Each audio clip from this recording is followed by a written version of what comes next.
Game changer ఈ project పూర్తయితే కరువే ఉండదు. సీఎం డయాఫ్రమ్ వాల్ దెబ్బతినా గ్రహించలేదు. 2027 జూన్ నాటికి ప్రాజెక్టు పూర్తి. గోదావరి పెన్నా అనుసంధానానికి 72,000 కోట్లు కావాలి. 4P విధానంతో సమీకరించే యోచన. ఎడమ కాలువ ద్వారా వర్షాకాలం నాటికి అనకాపల్లికి గోదావరి జలాలు బహుదా వరకు తరలిస్తాం. శాసనసభలో సీఎం చంద్రబాబు వెల్లడి. ప్రధాని మోడీ నిర్మలకు ధన్యవాదాలు అన్నట్టు వార్తని హైలైట్ చేశారు. అయితే నచ్చితే కోరినంత మేత 5 ఏళ్లు న్యాయశాఖలో జగన్ లా అంటూ ముఖ్యమంత్రి కావడానికి ముందే వైఎస్ జగన్మోహన్ రెడ్డిపై సిబిఐ ఈడీ కేసులను ఆ కేసులు వాదిస్తున్న వారి జగన్ జమానాలో additional advocate general, advocate on record, public ప్రాసిక్యూటర్గా నియమితులయ్యారు. వాళ్ళు కోర్టులో వైపు జగన్ కేసులు, మరోవైపు ప్రభుత్వంపై నమోదైన కోర్టు ధిక్కార ఇతర కేసులు వాదించారు. తన కేసులు వాదించినందుకు జగన్ వారికి ఎంత మేరకు ఫీజులు చెల్లించారు, కానుకలేమి ఇచ్చారు అన్నవి బయటకు తెలియదు. కానీ ప్రభుత్వంపై నమోదైన కోర్టు ధిక్కార కేసులపై హైకోర్టులో additional advocate general, advocate on record, ప్రభుత్వ ప్లేడర్ హోదాలు వాదనలు వినిపించేందుకు మాత్రం కళ్ళు చెదిరే చెల్లింపులు చేశారు. అంతకు ముందు నుంచి అమల్లో ఉన్న నియమ నిబంధనలు, మార్గదర్శకాలను జగన్ తన దైనంలో శైలిలో తొక్కిపెట్టి తాను ఏది చెప్తే అదే రూల్, ఏది చేస్తే అదే న్యాయం అన్నట్టుగా వివరించారు.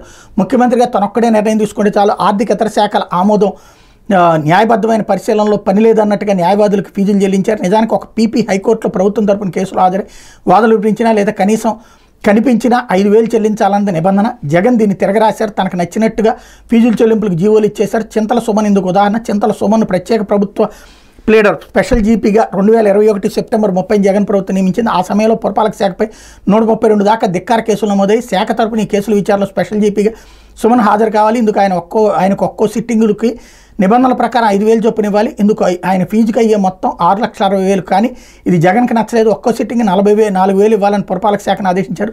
132 కేసుల్లో వాదనలు వినిపించేందుకు ఆయన ఏకంగా 58,08,000 ఫీజు చెల్లించాలని ఏడాది ఫిబ్రవరి 16 పురపాలక శాఖ పరిపాలన అనుమతిస్తూ జీవో 208 ఇచ్చింది.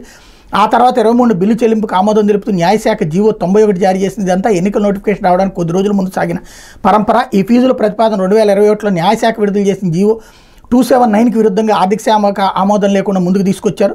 స్పెషల్ జీపీల కేసు విచారణలో హైకోర్టుకు హాజరైనందుకు ఎంత ఫీజు ఇవ్వాలో జీవో 279 చెప్తోంది. దీనికి ఆర్థిక శాఖ ఆమోదం ఉంది. కానీ జగన్ నిర్ణయంతో వెలువడిన జీవో 208కి ఆర్థిక శాఖ ఆమోదం లేనేలేదు. నిజానికి ఆ జీవోని ఆర్థిక శాఖ ఆమోదానికి పంపించాలి.